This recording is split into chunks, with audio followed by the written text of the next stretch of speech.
মধ্যপ্রাচ্যে আবারও সরাসরি সামরিক সংঘাতের আগুন জ্বলে উঠেছে।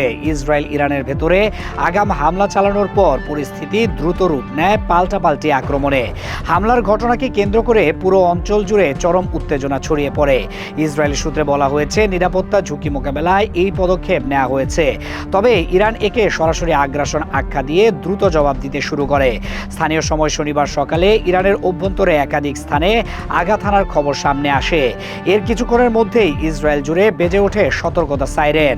নাগরিকদের দ্রুত আশ্রয় কেন্দ্রে সরে যেতে নির্দেশ দেওয়া হয় এবং বিভিন্ন এলাকায় জরুরি অবস্থা জারি করা হয়। সম্ভাব্য পাল্টা হামলার আশঙ্কায় আকাশসীমা সীমিত বা বন্ধ রাখার সিদ্ধান্ত নেওয়া হয় বলে জানা গেছে। অন্যদিকে হামলার জবাবে ইরান দূরপাল্লার ক্ষেপণাস্ত্র নিক্ষেপ শুরু করেছে বলে দাবি করা হয়েছে। বিশ্লেষকদের মতে, ইরানের মিসাইল সক্ষমতা গত কয়েক বছরে উল্লেখযোগ্যভাবে উন্নত হয়েছে এবং একযোগে বহু ক্ষেপণাস্ত্র ছোড়া হলে আকাশ প্রতিরক্ষা ব্যবস্থার উপর বড় চাপ তৈরি হতে পারে। এতে বেসামরিক এলাকাও ঝুঁকির মুখে পড়তে পারে বলে আশঙ্কা করা হচ্ছে। ইসরায়েলের নিরাপত্তা জোরদার করতে ভূমধ্যসাগরীয় উপকূলে মার্কিন নৌবাহিনীর রণতরী মোতায়েনের খবর পাওয়া গেছে। আকাশ প্রতিরক্ষা ব্যবস্থা সর্বোচ্চ সতর্কতায় রাখা হয়েছে।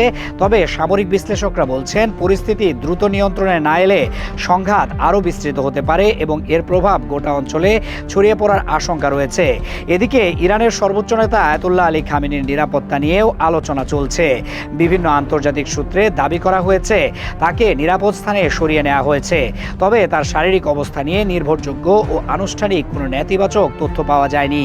সব মিলিয়ে মধ্যপ্রাচ্যের আকাশ এখন অস্থির, সামরিক প্রস্তুতি তুঙ্গে এবং বিশ্বজুড়ে কূটনৈতিক মহলে বাড়ছে উদ্বেগ।